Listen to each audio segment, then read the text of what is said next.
Hi guys, I'm John Bro, and welcome back to Let's Play The Legend of Zelda Link's Awakening, and this is Turtle Rock, where we are going to turtle, rock, and roll! In the most literal sense, because this right here is a rocking, or rolling rock, I believe. That's what the stone slab calls it, something like that. Or maybe a rolling stone. Either way, it's a pop culture reference.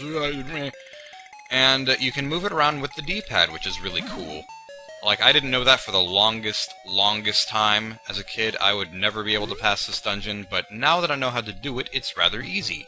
And rather fun at the same time. So this is not my favorite dungeon, as I said. I mean, Eagle's Tower is the coolest dungeon, but it's not quite my favorite. I think this one's probably my favorite of all the dungeons, just because it has all the coolest puzzles. And, these creatures... Like, I said before that these creatures kind of look like Pokey because their mouths are wide open, but they also kind of look like their ears... Or, are those their arms or the ears? I really can't tell. Their arms are their ears, just because they look like they have flaps. Did I ever mention that? Maybe I did. But they look like very interesting creatures if their arms are their ears. This is actually kind of an annoying room, just because you have to make sure you hit them with, like, a spin attack whenever they're facing backwards. But otherwise... that's just a thing to note. No. Oh, Goombas. Also, did I ever mention that if you jump on a Goomba, you're guaranteed to get a heart? Like, I didn't know that for a very long time, but apparently if you jump on a Goomba, you are guaranteed a heart. Otherwise, they're not guaranteed to give you a heart if you hit them from the side or something.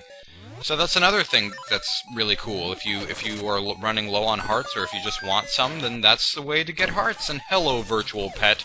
I will name you Garfield, and you will be my pet, and you will be my pet Garfield. But why are you retaliating against me, pet? I guess Garfield does it all the time in the comics, but still, why are you trying to bite the hand that feeds you?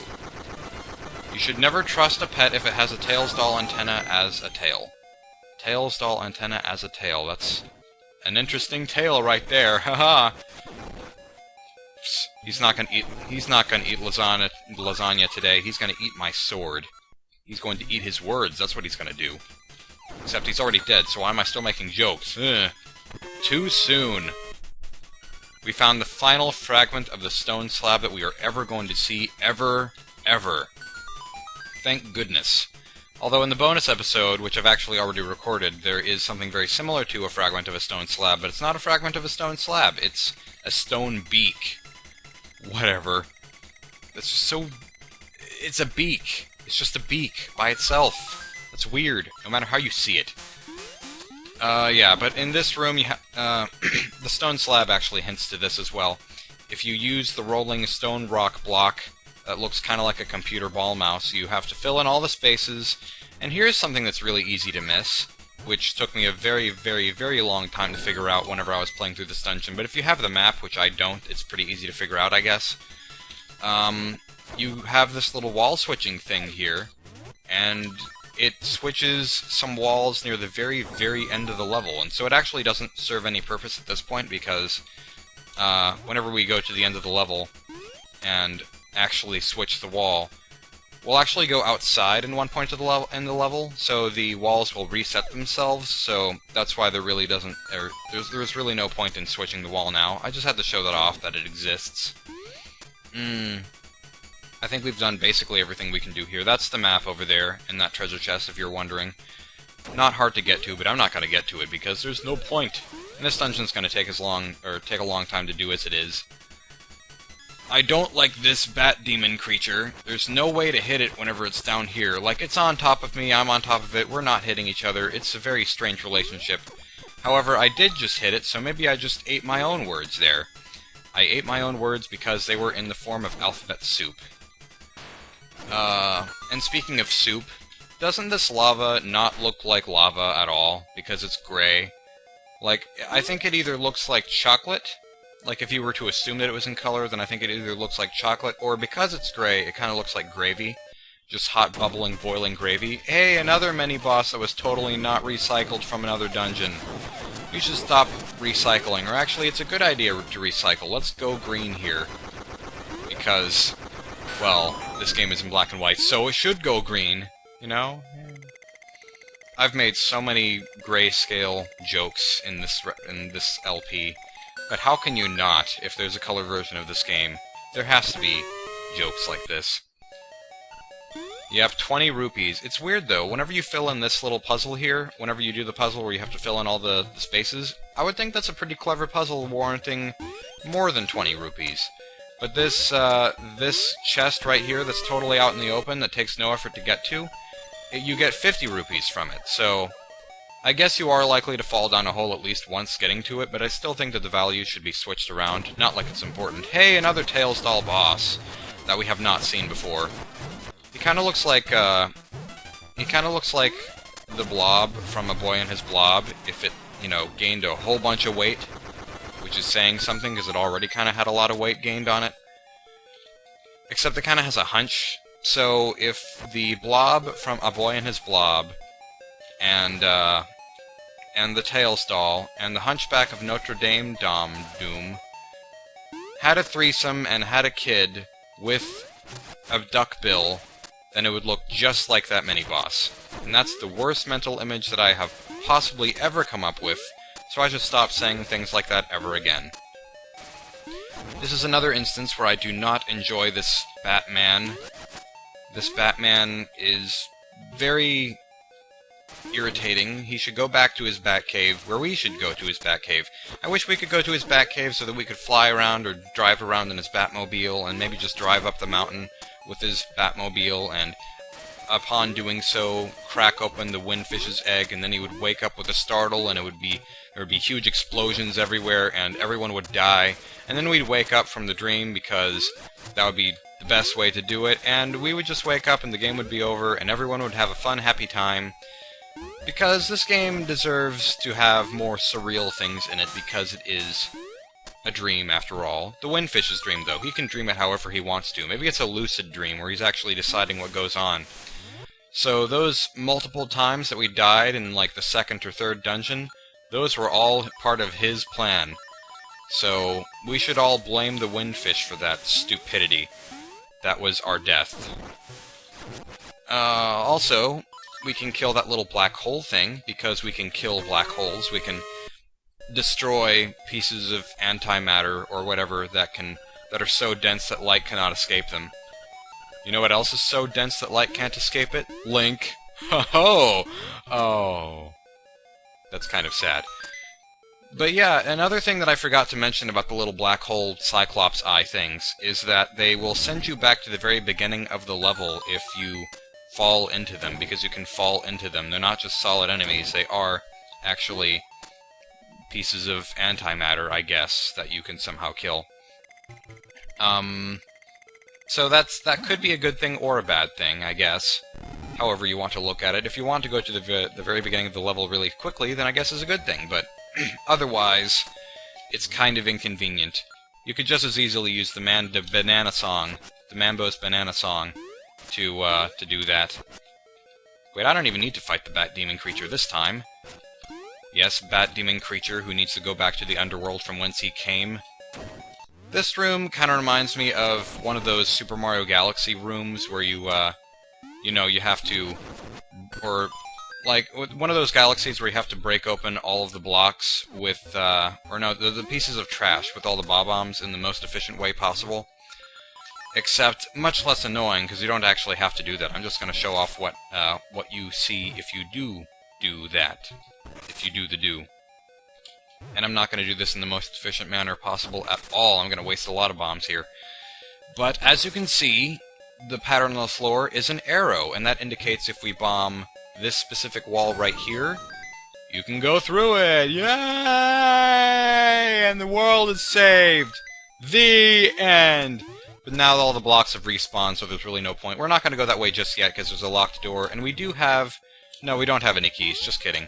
But there are some things that I'd rather do first before we open up all that stuff. And these Gibdos, we are going to unravel their toilet paper with our sword, and we will get to see their naked corpse bodies underneath after we have killed them, and they're going to cry to their mummies. And I had to say that because, bad pun, mini-boss. This one we'll ignore for now, because the prize for the mini-boss, it appears out of our reach. So we'll have to go in from another angle to defeat those creatures and get our reward. in the process. In the process. In the process. In the prune cess. In the prune cesspool. Do you see what I see? I think you do. I see that this rock kind of looks like one of the choo-choo jellies. No, just kidding. We see a piece of heart here. And this is the final piece of heart in the entire game. The only heart container that we have left to get is the one by beating the boss in this dungeon. So we are very, very close to the end of the game. However, I think in the next episode we're going to be getting all the secret seashells. So there's one more thing that we'll have to do before... Well, maybe not the next episode. This dungeon's actually going to take a while, so it might take 2 episodes to do this one dungeon. But otherwise... Yeah, after this dungeon we'll collect the secret seashells and then go to the very final area of the game, and then after that will be the bonus episode, which I've already recorded, so that will come out right after the final boss. And the reason I'm going through all these transportation, teleportation, warp things, wormholes, you can use all the synonyms you want here, is just in case we ever want to come back up here to this very tip-top of this mountain so that we don't have to scale it again, and scale Mount Everest and freeze in the process of getting to the top. I just wanted to make sure all those teleporters were activated. Turtle Rock? Were we there this whole time? Wow! I didn't know that's where we were this whole time. I thought we were in Hurdle Rock, where we have to jump over lots of hurdles because this dungeon can cause a lot of problems. Because, truth be told, I had to record this over again. This is my second recording. Because the first time I did this, it was like a 40-minute recording and everything went wrong, and then I tried to edit the videos together, and it also took a very long time, and then one of the videos decided to delete itself, and it just didn't work. But this mini-boss is actually kind of fun, because it's just like the other mini-bosses that aren't very fun, the tedious other mini-bosses where you have to throw the bombs into the creatures' mouths, but you have to throw the bombs down at them. And it's much more fun because it's like their mouths are just hung wide open and they're like, feed me, I want explosives in my mouth this time. I want you to play basketball with my throat. And then you can just throw the bombs into their mouths and they're super happy, as you can see, because they always have smiling mouths. Oh, that feels so good, seeing all those power-ups. If you want to go to the right, you can, just as a note. I'm not going to, though, because we have better business to attend to by stabbing this eyeball that's inanimate in this inanimate object with our arrow here. Because it doesn't flinch at all, yet it can feel things, and that is why the key fell from the sky. Also, another key! Goodness gracious, we have 2 keys at once. It's actually possible... Oh, no, wait, we have 3!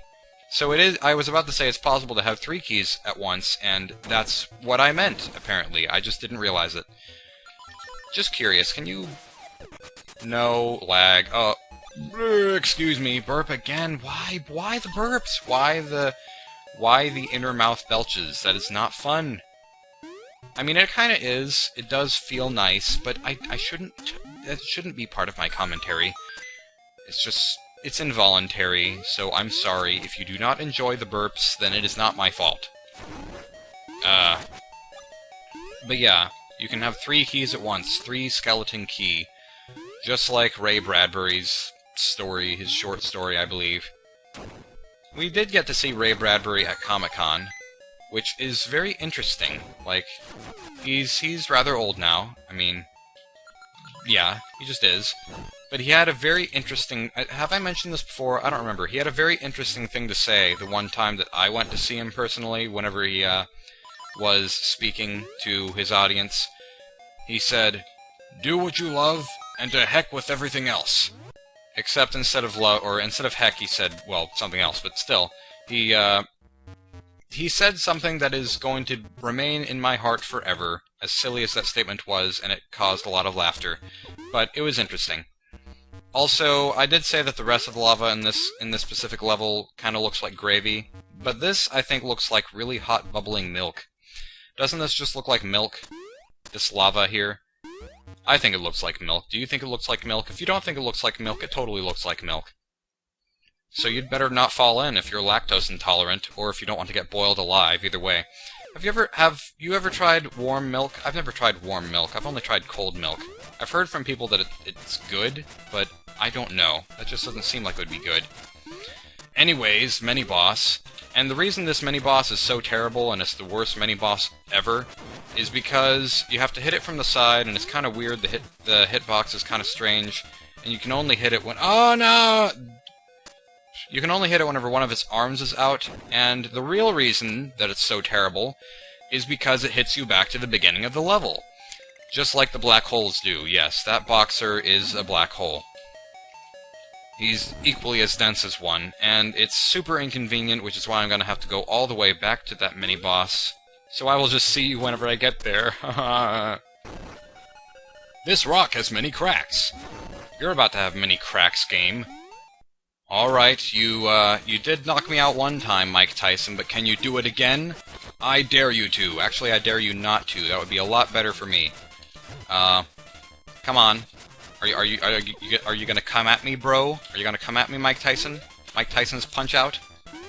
Well, you totally should not bite off my ears. I will bite off your ears for you. Oh wait, you don't have any ears. So how does that work? I mean, just think about that for a minute. Just think about being able to bite off your... Oh, what? How did you do that? I'm back for another round. Round 3 of this boxing match. This should be the final deciding factor. Oh wait, I'm gonna leave for now. Okay, coming back in. I didn't want to throw in the towel just yet. This is gonna be... I do have my... Okay, I do have my Crazy Tracy elixir, soup, potion, rubbing alcohol. Just in case I just needed it. Goodness gracious. This guy should not be giving me so much trouble. I have the advantage here. I have the advantage. I have a sword in a boxing match. That's not even legal. Okay, could you just stand in one place? Stop doing your warm-up motions and just jump into that burning milk for me. You can warm up that way. Because I'm not warming up to you, that is for sure. Yeah, the man who bit off his own ears. He can't hear a word I'm saying. Am I actually about to die? I am about to die. I died off-screen. I was not even on the screen when I collapsed. This is truly shameful. This is truly shameful.